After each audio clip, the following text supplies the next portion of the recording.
Porang dengan nama latin Amorphophallus mulleri blume atau di beberapa daerah dikenal dengan nama iles-iles atau suwek merupakan salah satu kekayaan hayati umbi-umbian Indonesia. Umbi porang kaya akan karbohidrat, protein, dan serat yang baik untuk tubuh. Secara alami, tanaman porang tumbuh di hutan tropika dataran rendah, di bawah tegakan. Oleh karenanya, tahun 80-an tanaman porang mulai dibudidayakan di kawasan hutan industri Sonokeling dan Jati di wilayah Jawa Timur. Sejak dulu, porang dimanfaatkan sebagai bahan baku pangan dan farmasi, dan saat ini kebutuhan terhadap porang semakin meningkat, terutama di pasar luar negeri. Untuk meningkatkan mutu produk porang dan mendukung perdagangan porang Indonesia, Pusat Standarisasi Lingkungan dan Kehutanan, Kementerian Lingkungan Hidup dan Kehutanan merumuskan SNI 7938 umbi porang sebagai bahan baku dan SNI 7939 sertif porang sebagai bahan baku. Assalamualaikum warahmatullahi wabarakatuh. Selamat datang di bimbingan teknis elektronik penerapan SNI porang yang disiapkan oleh Pusat Standarisasi Lingkungan dan Kehutanan, Kementerian Lingkungan Hidup dan Kehutanan. Kami di Pusat Standarisasi Lingkungan dan Kehutanan bertugas untuk merumuskan dan menyiapkan penerapan standar. Kami juga menggunakan standar untuk mendukung dan memperkuat pelaksanaan kebijakan dan peraturan pemerintah. Tanaman porang sedang populer pada saat ini. Porang adalah sejenis tanaman liar yang tumbuh di kawasan hutan di bawah tegakan jati. Ya. Sejak tahun 1980-an, Departemen Kehutanan dan Perhutani mulai mengembangkan budidaya tanaman porang di wilayah Jawa Timur.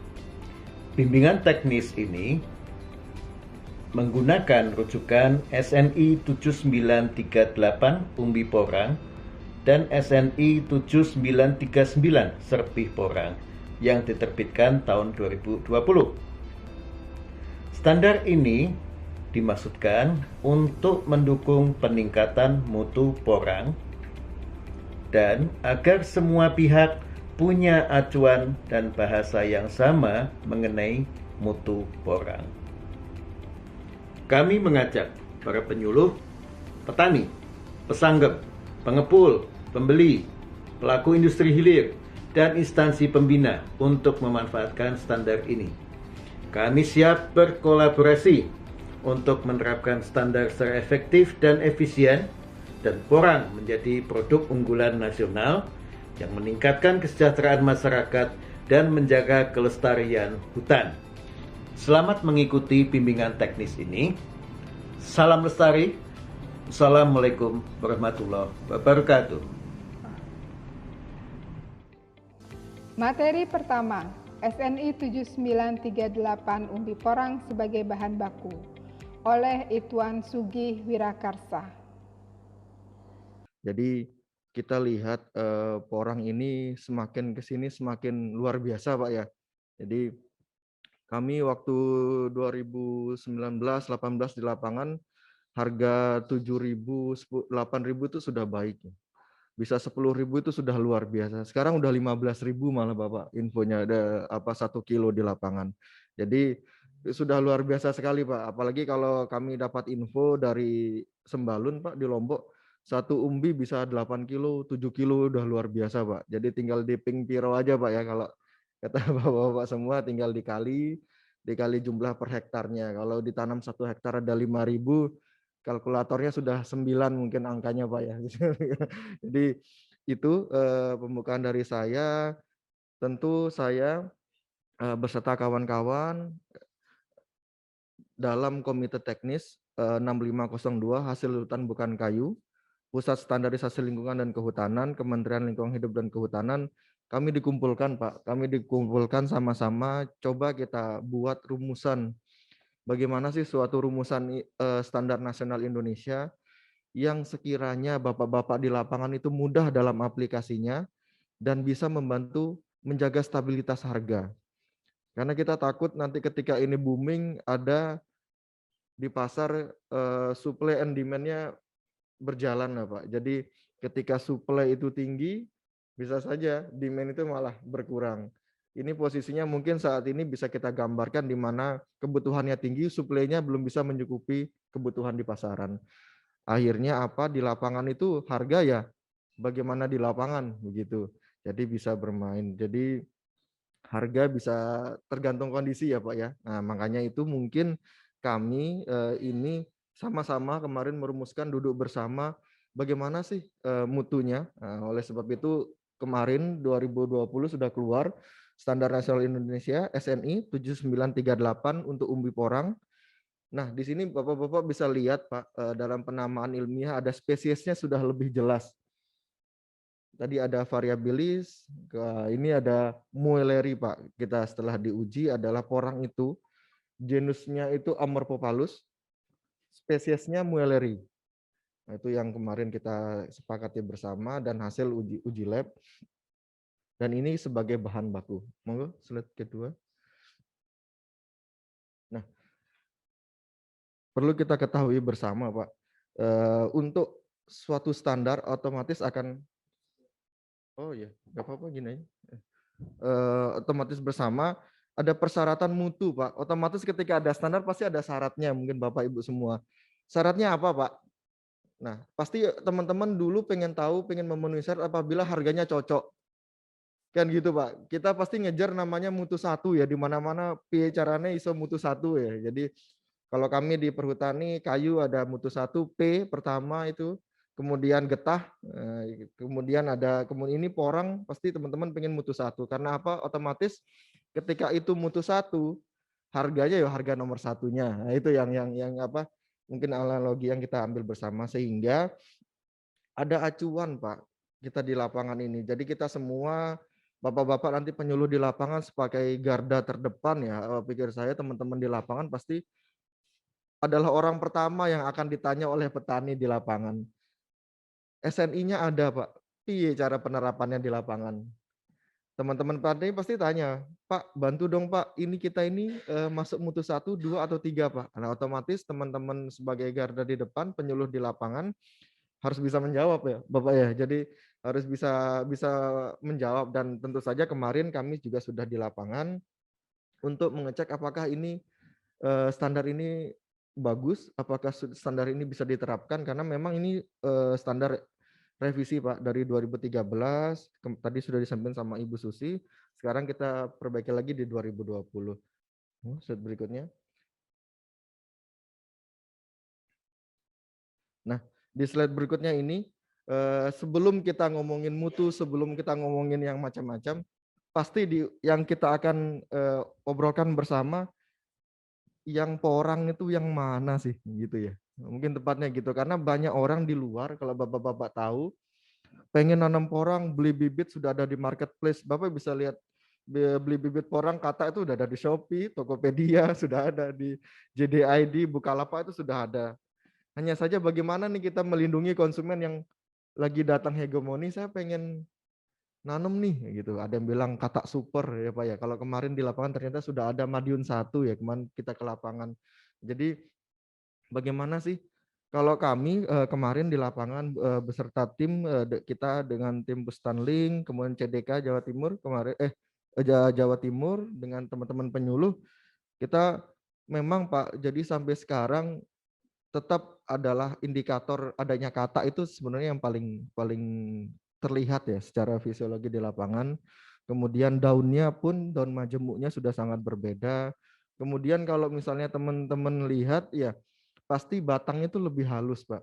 Jadi dia hijau total putih bukan putih total hijau. Ya, terbalik ada juga yang seperti itu Pak. Jadi itu mungkin yang menjadi acuan utama.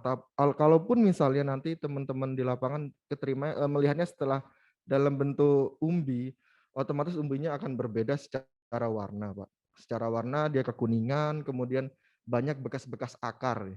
Nah, itu yang mungkin jadi indikator utama yang bisa kita gunakan untuk melihat itu porang atau tidak. Karena banyak di lapangan teman-teman bisa share di YouTube, di Instagram, perbincangan bagaimana sih membandingkan porang, iles-iles, terus suwak dan walur ini menjadi top trending topik lah. Karena apa? Artinya banyak sekali orang yang membudidayakan itu bukan porang. Itu artinya di sini. Sementara yang kita uji di sini adalah porang, di mana ada kandungan utamanya glukomanan itu, Pak, yang menjadi intisari dari tepung itu. Kenapa itu dikembangkan? Memang ada dalam petunjuk teknis juga ada, Pak Juknis, dikatakan bahwa iles-iles juga punya kandungan glukomanan. Tapi kandungan glukomanan dari iles-iles itu tidak bisa melebihi dari porang.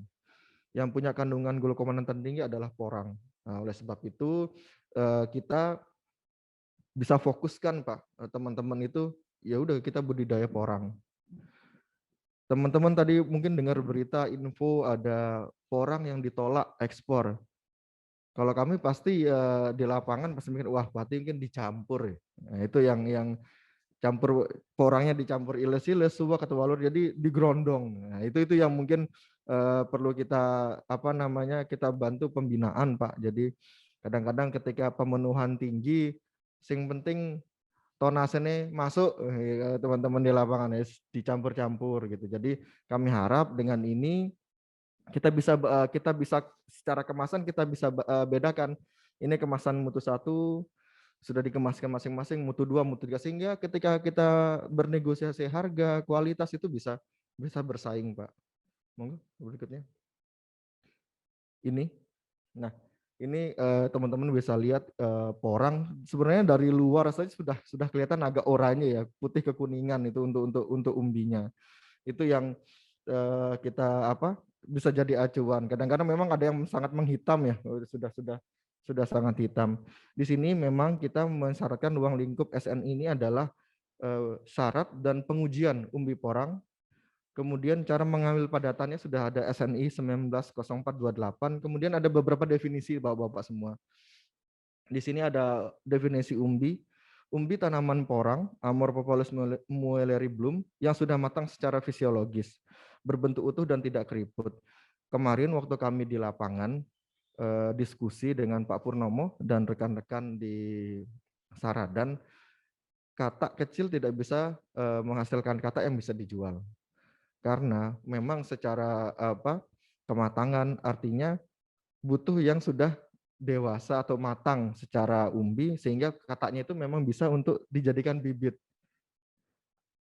Kemarin kita diskusi dengan dengan tim, apabila katak itu sudah ada lebih dari 3 musim ya, 3 tahun ya, artinya sudah matang secara fisiologis, itu sudah bisa menghasilkan katak yang bisa dijual secara bibit. Dan katak yang pertama di percabangan batang batang tunggalnya itu, nah itu menjadi katak 1. Disebutannya di sini Madiun 1 ya kemarin di lapangan. Jadi katak utama biasanya lebih bulat. Kalau sudah arah daunnya, ketiak daunnya itu agak lebih lonjong. Kalau teman-teman bisa lihat. Terus kemudian ini ada umbi utuh, itu adalah umbi porang segar yang tidak pecah atau terbelah. Kemudian ada umbi belah yang biasanya umbi belah biasanya di umbi belah ini malah sebenarnya menjadi bibit. Jadi bibit yang kemarin ada sebutan sis ya. Jadi sis 1, sis 2, sis 3 ya. 1 kilo masak 1, 2 maupun 3. Jadi biasanya kalau bibit porang umbi yang belum 1 kilo lebih baik ditanam lagi, kita biarkan di lapangan untuk menjadikan beratnya lebih masuk secara kematangan lah, Pak. Ada kandungan glukomanannya. Nanti untuk glukomanan dijelaskan rekan kami, Bu Tuti dari Sukovindo, bagaimana sih mengujinya. Nah, saya sedikit menyinggung kenapa ini kita bagi 2, Pak. Jadi ada umbi dan serpih. Karena memang demand di lapangan itu banyak juga yang belinya umbi, ada pengennya juga sudah chip ya teman-teman semua. Jadi kami secara tim kemarin memang umbi ini kami siapkan untuk teman-teman bisa lakukan teknis di lapangan. Nanti chip itu kan ada kandungan glukoman, oleh sebab itu harus ada uji lab di Sukovindo, Pak. Bisa di Sukovindo, bisa di Unibrow kemarin ngobrol dengan tim. Artinya apa? Untuk SNI umbi porang ini, itu yang bisa Bapak-bapak pegang di lapangan. Nah, jadi ini adalah cara pertama lah, jurus pertama untuk kita mensortir porang di lapangan, hasil porang di lapangan.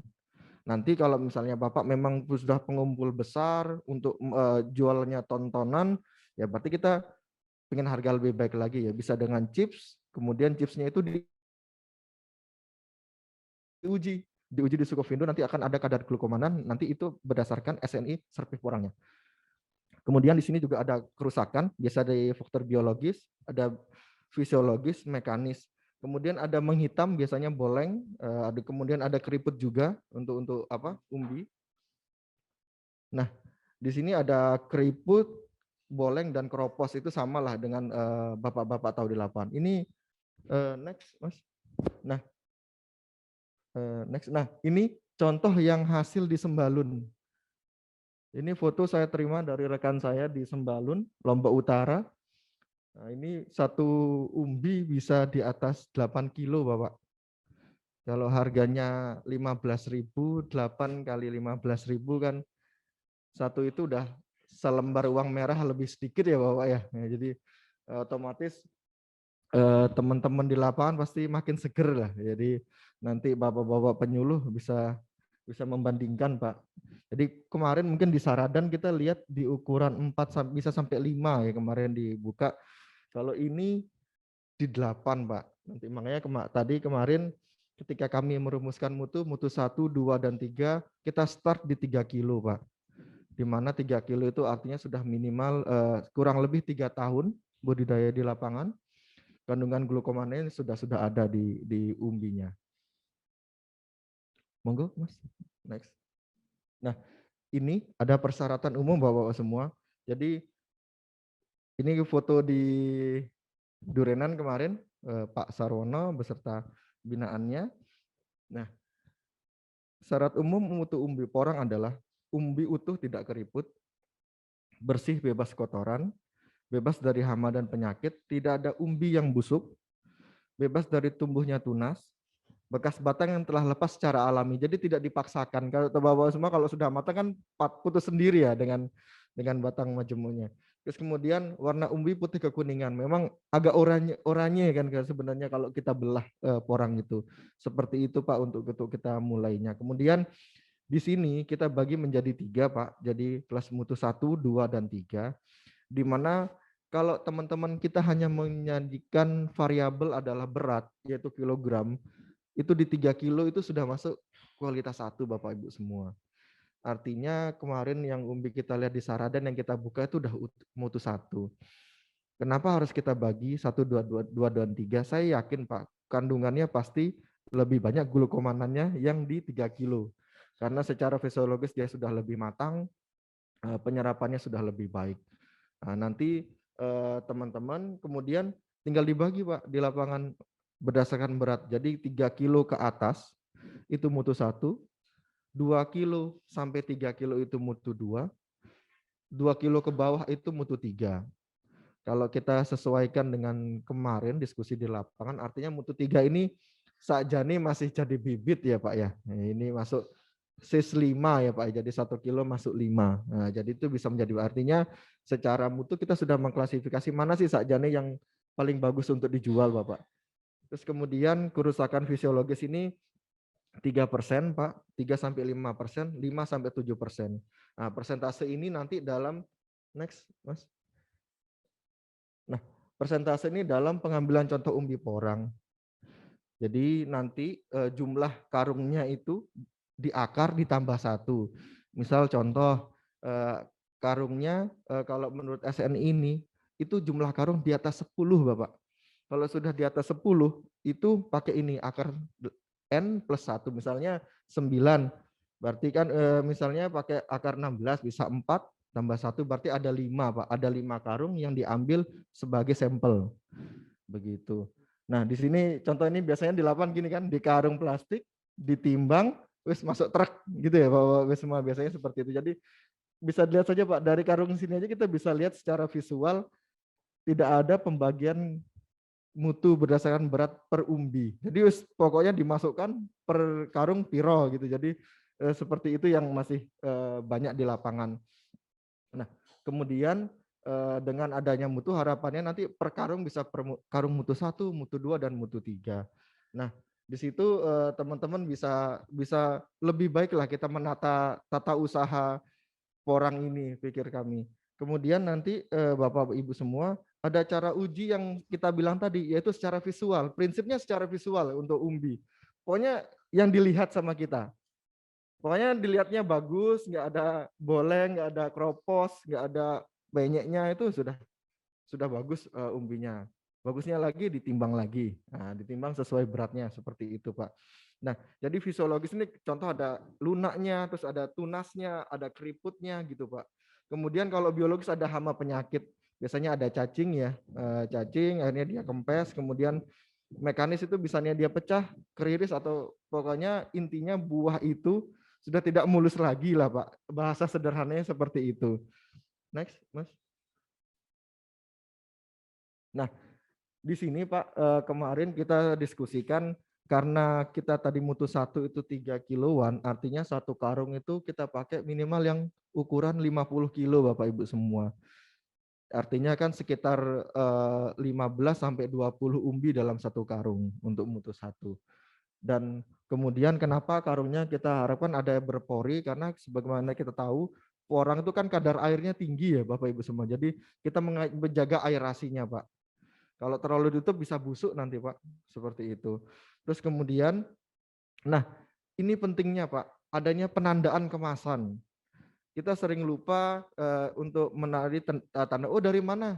Misalnya dari durenan. Gimana sih supaya yang dari durenan ini memang jadi kalau bahasanya orang top of mind ya. Jadi pikiran utama kalau porang ya durenan gitu. Jadi gimana cara membuat seperti itu? Artinya Bapak, setiap keluar barang porang Korea durenan, Bapak bisa taruh nama produk. Kemudian ada bobot bersihnya, neto biasanya. Terus kemudian kelas mutu. Nah, ada alamatnya Pak. Ada alamat, terus lokasi yang jelas. Kalau kayu itu ada bahasanya lacak balak Bapak. SPLK itu lacak balak. Kalau ini kita ngelacak minimal porang ini dari mana. Kebunnya siapa, desanya di mana, kecamatan, kabupaten, dan kapan dikemas. Kapan dipanen itu penting Pak, supaya orang tahu oh ini masih segar, ini masih baik. Seperti itu Bapak Ibu semua. Tidak susah kan, maksudnya penerapannya ini tinggal saya kasih tag, teman-teman kasih label dari mana, beratnya berapa, saya sudah baik Pak. Jadi ini dibuat sederhana supaya penerapannya bisa Bapak-bapak kawal di lapangan. Kemudian ini next Mas. Nah, maaf yang yang baru.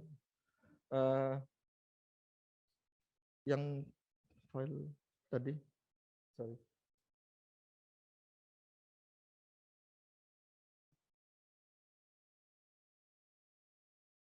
Maaf izin ada sebentar. Terakhir ya, ini Pak, ini usulan dari kami Pak, ada model bisnis Pak. Jadi kemarin memang di lapangan ada Pak Pur bilang, coba Pak kami dibantu bagaimana sih model bisnis, ada pembiayaan, bisa ada asuransinya, gimana sih off takernya si pembelinya itu bagaimana Pak. Ini dari kami diskusi dengan Ibu kemarin, ini saya jabarkan Pak. Jadi mitranya tentu saja Kementerian Kehutanan, melalui Dinas Kehutanan, bisa ada cabang Dinas Kehutanan, CDK di lapangan, kemudian harus kita rangkul juga Kementerian Pertanian, karena apa? Porang saat ini nggak cuma ada di hutan, porang bisa ada di hutan, ada di kebun, malah yang terbaru kalau teman-teman lihat, bisa di Instagram Pak lihat ada Porang Jaya, ada petani porang Indonesia, ada masyarakat porang Indonesia. Jadi bisa lihat malah di sawah sekarang nyoba di Tegal, dicampur jagung. Besok-besok ya nggak perlu campur jagung ya Pak, porang aja udah cukup Pak ya, nggak perlu nanam jagung gitu. Jadi dengan harganya. Jadi di sini kita dari kementerian akan menjembatani sebagai bantuan sarpra mungkin Pak nanti. Kemudian ada bimbingan teknis BIMTEK, di mana di BIMTEK itu adalah untuk bapak-bapak penyuluh punya legalitas Pak, punya kompetensi untuk membantu teman-teman petani, yaitu maupun LMDH maupun KTH maupun petani, supaya apa bisa membagi tadi kelas tadi itu mutu 1, 2, dan 3 minimal di lapangan. Secara pembiayaan otomatis kami pasti menyarankan dari BNI, BRI atau Mandiri secara KUR bisa. Kemudian nanti kalau boleh usul Pak, di lapangan itu tentu saja ada resiko. Di situ pentingnya adanya asuransi Pak, ketika gagal panen, ketika ada sesuatu terjadi di lapangan, Bapak-bapak butuh bantuan dari asuransi supaya Pak, supaya nggak macet di pembiayaannya seperti itu Pak. Karena kita berkaca dari banyak komoditas yang pernah kita usahakan dalam hutan, perlu adanya asuransi. Dan tentu saja mitra kerjasamanya yang memang dipilih secara baik. Artinya mitra belum tentu semua mitra itu bawa duit ya Pak ya, kadang-kadang ya. Kadang-kadang mitranya itu ya juga tangan kedua, tangan ketiga. Oleh sebab itu, disitulah saya pikir teman-teman penyuluh bisa menjembatani, membantu petani di lapangan supaya intinya kita tetap apa ya, porang itu diusahakan dengan baik, dijualnya harganya yang terbaik. Ya, gitu. Udah mau habis. Itu dari saya. Sekian dan terima kasih. Wassalamualaikum warahmatullahi wabarakatuh. Materi kedua, SNI 7939 Serpih Porang sebagai bahan baku oleh Tati Kusmiati. Baik, terima kasih atas kesempatan yang sudah diberikan kepada saya. Jadi di sini saya akan menyampaikan cara atau cara uji dari syarat mutu SNI Porang. Mutu SNI ini ada 2 persyaratan mutu untuk persyaratan umum dan khusus. Untuk persyaratan umum hanya dilihat dari ketebalan serpih porang itu, yaitu maksimum 3 mm dan penampakan bersih dan bebas dari kotoran.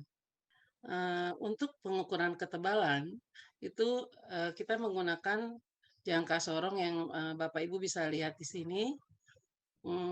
Ini adalah alat untuk mengukur ketebalan dari serpih porang. Sementara untuk persyaratan khusus, serpih porang itu kita bagi menjadi 3 klasifikasi mutu ya Pak ya, Bu. Di mana untuk mutu 1, untuk warna kita masukkan kalau warna kekuningan, kemudian untuk pemeriksaan jamur, kita ambil 1 kilogram jamur, itu tidak ada jamur yang ada di dalam serpih tersebut. Untuk kadar air itu adalah di bawah 12%, kemudian untuk kadar glukomanan itu di atas atau sama dengan 35%, kadar abu itu di bawah atau sama dengan 4, kemudian kadar kalsium oksalat adalah maksimum 30 mg per 100 gram. Sementara untuk cemaran logam, baik klasifikasi mutu 1, 2, ataupun 3 itu untuk arsen di maksimum 0,25 mg per kilogram. Kemudian plumbum atau PB itu maksimum 0,25 mg per kilogram. Kemudian raksa atau Hg itu di maksimum 0,03 mg per kilogram dan kadmium itu maksimum 0,05 mg per kilogram. Untuk batas maksimum ini kita pakai atau kita ambil dari PRKB POM nomor 5. Sementara untuk kelas mutu 2, untuk warna itu kuning keabuan, sementara untuk kadar jamur maksimum 25%, kadar air di atas 12 atau sampai sama dengan 15%, kemudian kadar glukomanan 20 sampai di bawah 35%, kadar abu di atas 4 sampai 5%, dan kalsium oksalat maksimum 40 mg per 100 gram. Untuk klasifikasi mutu yang nomor 3, itu jika serpih porangnya itu berwarna kuning kehitaman, kemudian maksimum jamur sama dengan klasifikasi mutu 2, sementara untuk kadar air itu di atas 15% itu masuk ke dalam mutu 3. Dan glukomanan itu di 15 sampai di bawah 20%, kadar abu 5 sampai 6,5, dan kalsium oksalat maksimum 50. Ini adalah syarat khusus yang kita buat untuk mutu klasifikasi mutu di serpih porang. Selanjutnya mungkin sedikit banyak akan saya sampaikan mengenai cara mutu atau pengujian di laboratorium, di mana kalau untuk warna kita hanya melihat visual saja apakah dia masuk ke kuning atau dia masuk ke abu atau dia hitam. Sementara kalau untuk pengujian jamurnya kita amati dari 1 kilogram serpi porang, kita timbang, kemudian kita amati 1 kilogram itu mana yang berjamur dan mana yang tidak. Kemudian yang berjamur akan kita timbang, bobot jamur itu bobot serpi porang yang berjamur kita bagi ke bobot contoh yang semua, kemudian kita kali 100%. Maka kita dapat perolehan persentase kadar jamur yang ada di dalam serpi porang. Baik, bisa diteruskan. Itu tadi adalah untuk visual dari warna dan jamur. Kita akan lanjut ke uji laboratorium di mana untuk kadar air sebenarnya ini kadar penetapan umum ya Pak ya. Kita menggunakan metode oven di mana prinsipnya itu kehilangan bobot pada pemanasan 100 derajat Celcius itu dianggap sebagai kadar air yang ada di dalam serpi porang. Ini adalah prosedur analisa yang kita kerjakan ya Pak ya Bu. Jadi 2 gram sampel itu kita ambil, terus kita timbang secara seksama atau kita timbang dengan neraca analytical balance ke dalam bobot timbang botol yang sudah kita ketahui bobotnya, lalu kita uapkan di dalam oven 105 derajat Celcius selama 3 jam. Lalu kita dinginkan, mohon maaf, lalu kita dinginkan kemudian kita timbang ulang. Dari sini nanti selisih bobotnya akan kita tahu. Selisih bobot itu menjadi kadar air dibagi bobot sampel dikali 100%, ya, maka kita akan peroleh kadar air. Ini adalah alat-alat yang kita pakai Pak untuk ada neraca timbang atau analytical balance, kemudian ada botol timbang, ada eksikator dan ada oven yang kita pakai. Ini adalah rumusan dari penentuan kadar air di mana tadi sudah saya sampaikan bahwa pengurangan bobot dibagi contoh sampel yang kita timbang dikali 100%, maka kita akan memperoleh kadar air tersebut. Demikian untuk penentuan kadar air, di mana ini mungkin penentuan kadar yang spesifik untuk serpi porang ya, di mana kita tahu glukomanan ini adalah suatu zat yang kandungannya itu dia seperti fiber yang mudah larut dalam air. Ini yang memang dipakai sebagai bahan aktif barangkali ya. Di mana glukomanan itu sebenarnya dari glukosa dan manosa. Jadi nanti kandungan glukomanan itu terdiri dari glukosa, alfa D glukosa dan beta D manosa. Nanti prinsipnya akan diendapkan dengan penilhidrazin sehingga endapan itu kita timbang, maka kadar glukomanan ini kita bisa tetapkan. Alat-alat yang dipakai seperti neraca analitikal, kemudian Erlenmeyer, batu didih, saringan atau mes 50, kemudian kertas lakmus, oven, penyaring vakum, gelas ukur. Sementara untuk bahan atau reaksinya yaitu sampel itu sendiri, kemudian HCl dan penuh sebagai indikator PP, kemudian juga NaOH 10%, air suling, asam asetat pekat, reaksi penilhidrazin dan aseton. Ini adalah prinsip dan alat dan bahan. Ini adalah gambaran setelah serpi porang yang sudah kita tumbuk, kemudian kita saring atau kita di mesh. Yang sebelah kanan Bapak bisa lihat ini adalah mesh 50 disaring dan akhirnya kita dapatkan bubuk atau powder serpi porang yang siap untuk kita lakukan uji laboratorium. Ini adalah cara kerjanya. Mohon maaf kalau memang agak panjang dan mudah-mudahan tidak membosankan ya Pak ya. Jadi kita timbang sampel 1 gram, nanti kita masukkan ke dalam Erlenmeyer, kemudian kita tambahkan HCl pekat sebanyak 30 ml dan batu didih. Kemudian kita reflux atau kita digest selama 3,5 jam. Diharapkan itu bisa hancur semua porangnya. kemudian kita saring. Kemudian saringan itu kita bilas dengan air mendidih. Nah, filtratnya itu atau saringan air yang di bawahnya itu nanti kita tambahkan penunjuk atau indikator peneptalen. Kemudian kita basahkan dengan NaOH 10% sampai warna lautan menjadi merah muda. Setelah kita basahkan, lalu kita asamkan filtrat tersebut dengan menggunakan asam asetat pekat sampai larutan menjadi asam dengan bantuan kertas lakmus. Lalu kita uapkan larutan tadi sampai agak pekat menjadi sekitar 30 sampai 40 mili. Kemudian baru kita tambahkan reaksi penilhidrazin yang akan mengendapkan glukomanannya tadi sebanyak 1,5 mili dan asam asetat pekat sebanyak 1,5 mili. Kemudian ditambahkan 10 mili air suling.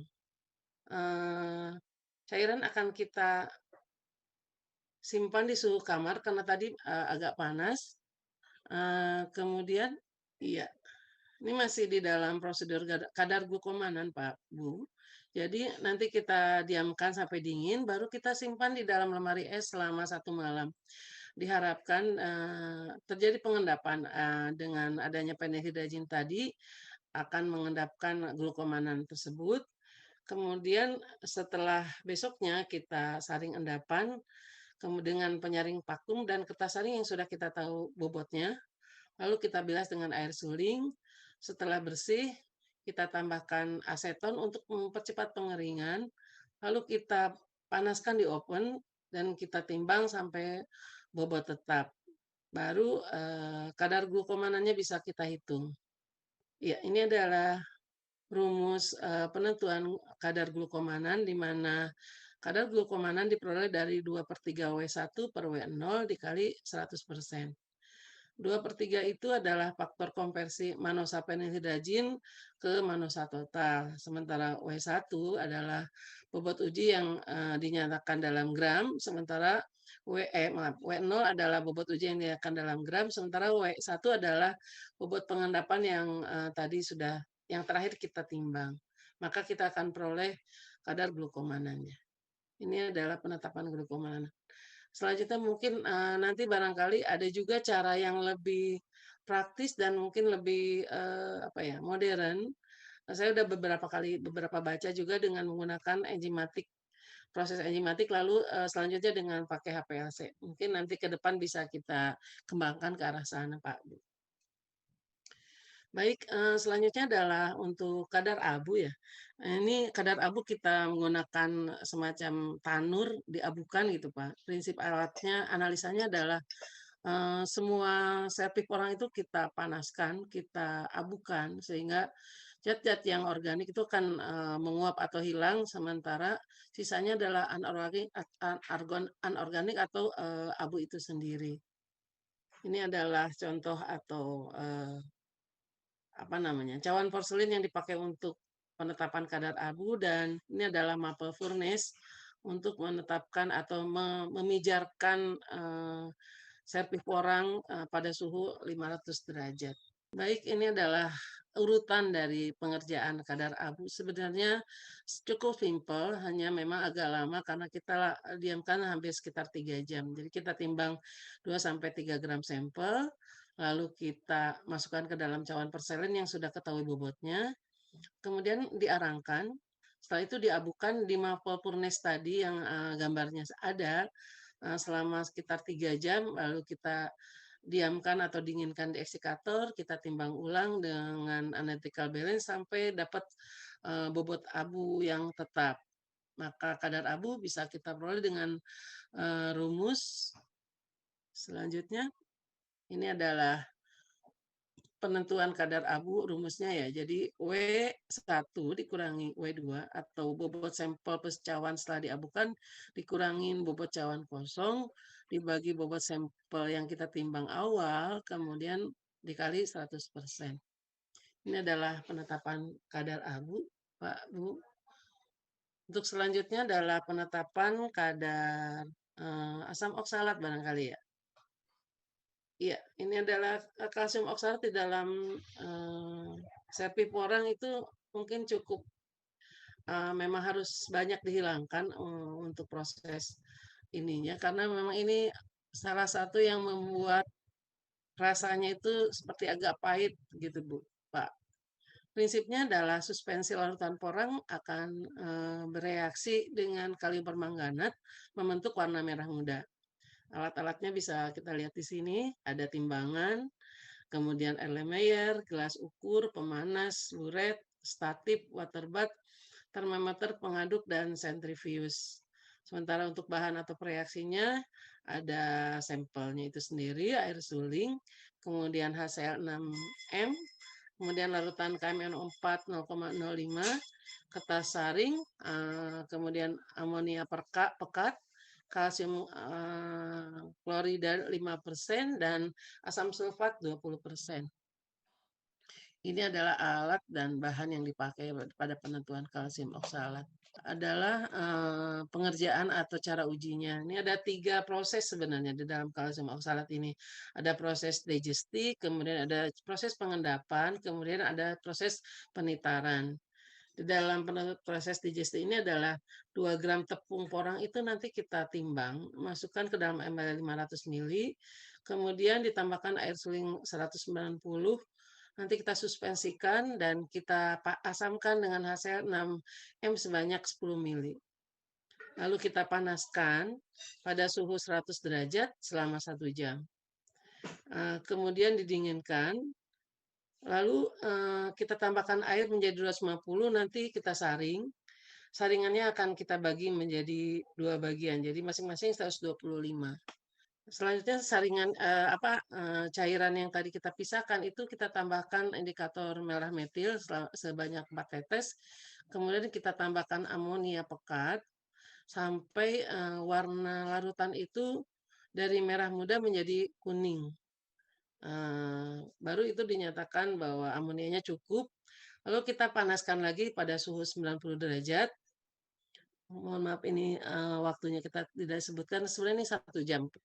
Kemudian setelah kita panaskan, lalu kita dinginkan, kemudian kita saring untuk menghilangkan endapan ion besi.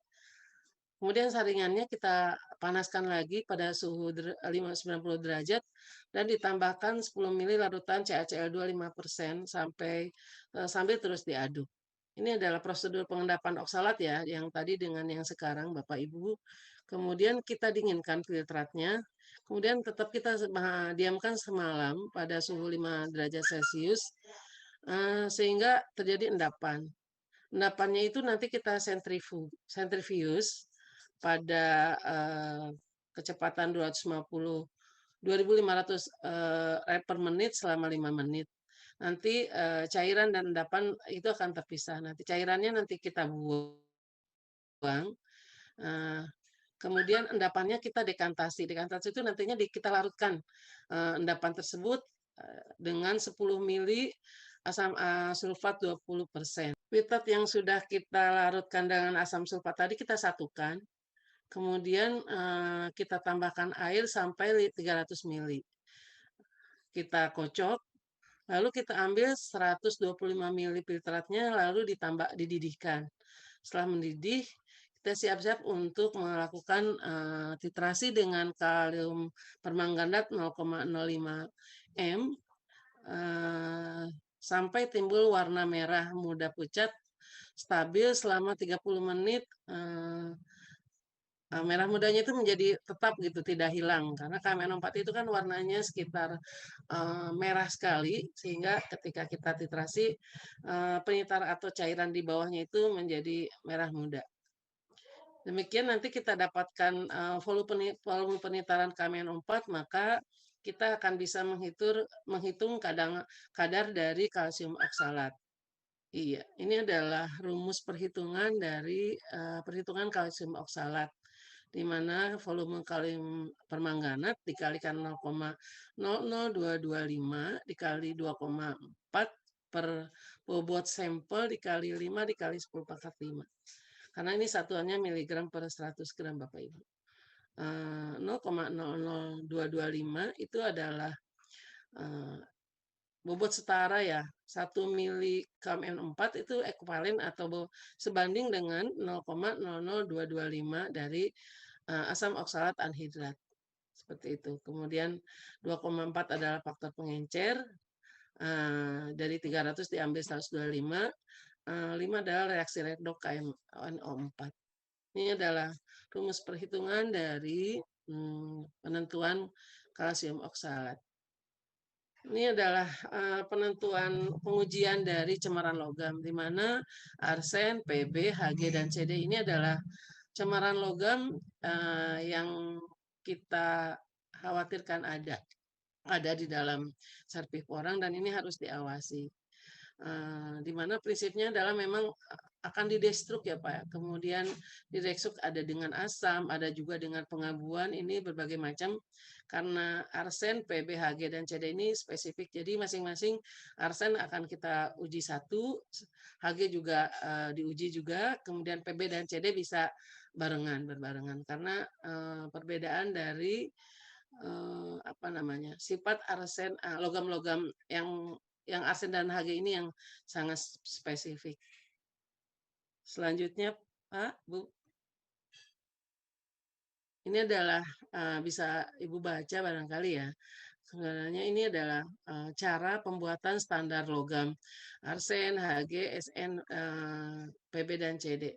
Memang nanti ini akan dibaca di alat sehingga harus ada zat pembanding. Jadi ini adalah kita buat standar pembanding untuk arsen, Hg, Sn, dan Pb. Jadi kita buat dari standar yang mampu telusur, kita pipet, berkali-kali pipet, sehingga kita akan peroleh beberapa konsentrasi. Nanti kita baca berapa absorbennya, nanti kita buatkan linearitas dari standar logam-logam ini Bapak Ibu. Selanjutnya,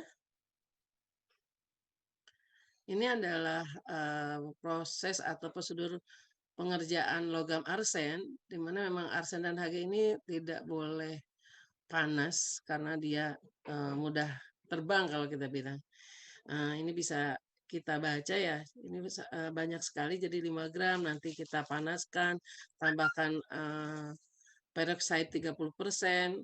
Intinya kalau untuk logam, untuk ICP, arsen, itu semua adalah digest dari asam-asam kuat, sehingga organik-organik yang ada itu hilang, yang ada adalah tinggal dari logam-logam itu sendiri. Nah, nanti kita baca di ICP atau di AAS atau AS Flame, itu akan spesifik karena berdasarkan panjang gelombang masing-masing dari arsen, Hg, Pb, dan Cd yang sangat spesifik. Selanjutnya ini mungkin bisa dibaca ya. Iya, ini adalah preparasi untuk logam Hg. Selanjutnya, ini adalah preparasi dari cara kerja logam Pb, maaf ini salah tulis kayaknya, Pb dan Cd. Untuk Pb dan Cd.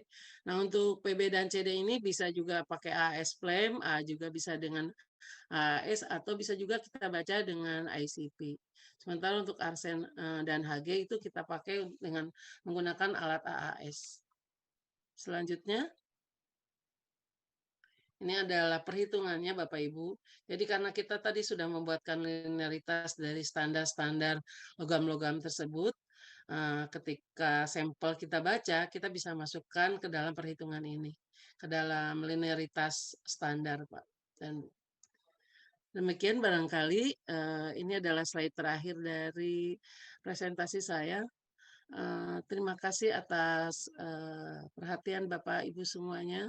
Mudah-mudahan sama seperti Pak Wira, harapan kami SN ini bisa kita gunakan dan menjadi salah satu acuan mutu untuk orang Indonesia. Terima kasih. Assalamualaikum warahmatullahi wabarakatuh. Materi ketiga, informasi tanaman porang dari praktisi lapangan. Saya nama Purnomo, saya sebagai Kepala Desa Durenan, Kecamatan Gemarang, Kabupaten Madiun. Saya memang masyarakat kami semuanya bertani, berkebun, Dan untuk memanfaatkan tanaman di bawah tegaan, kami mengembangkan budidaya porang. Berbicara standarisasi, ini pemerintah perlu menetapkan standarisasi memang, terutama standarisasi mutu dan kualitas. Pertama, ketika kita mau tanam bibit, tanam porang, itu harus tahu dulu bibitnya dari mana.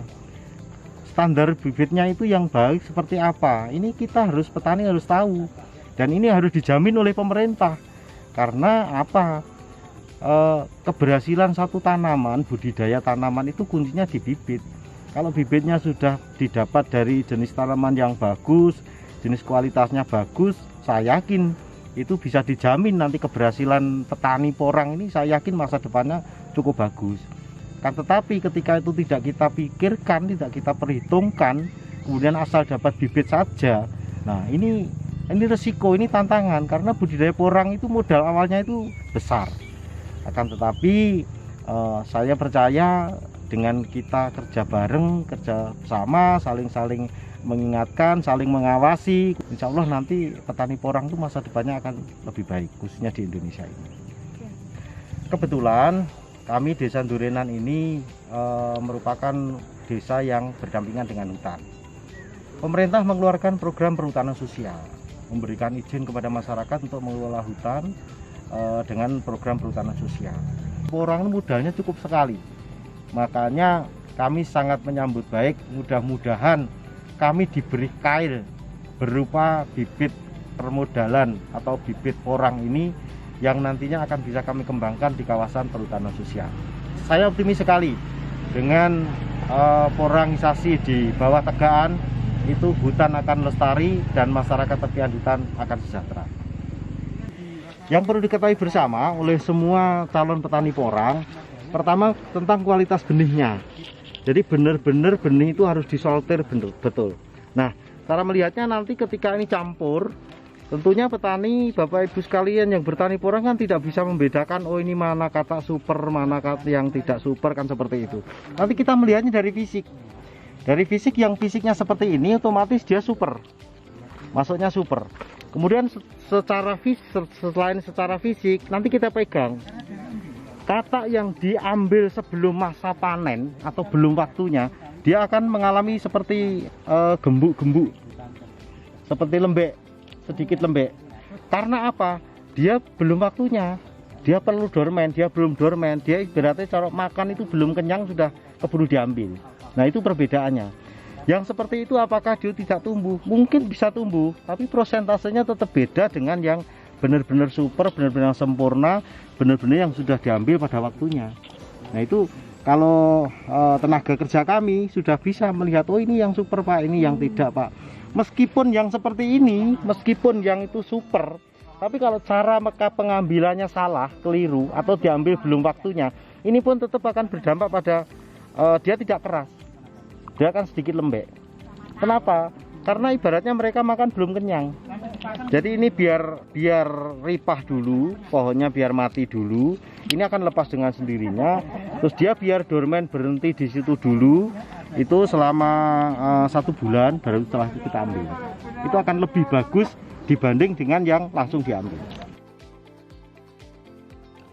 Kesan dan pesan peserta bimbingan teknis penerapan SNI Porang. Saya Rasid dari perwakilan dari PT Bansang Teknologi Jawa Timur yang kebetulan tadi. Saya apresiasi sekali sih untuk acara ini, untuk penetapan SNI untuk produk konjak dan porang. Saya harap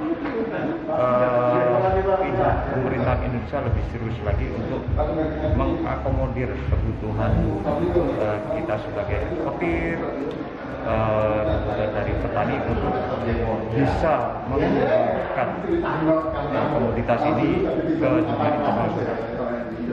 Terima kasih. Pesan saya untuk acara ini yang pertama, sebaiknya ini rutin dilakukan karena ini sangat bermanfaat baik bagi pelaku usaha, baik bagi petani maupun pabrik. dan juga tengkolak. Jadi ini sangat bagus dan sebaiknya ini menjadi acara rutin. Jadi keluh kesah dari bawah semua bisa diakomodasi. Akan lebih baik lagi kalau lintas dinas. Jadi pertanyaan-pertanyaan, masalah-masalah bisa diselesaikan dengan baik. Terima kasih. Halo, saya Wahyu. Saya praktisi Porang, mengikuti acara ini. Oh, bagus banget. Ini harus dilanjutin lagi. Jangan cuma sampai di sini. Harus ada esensi berikutnya.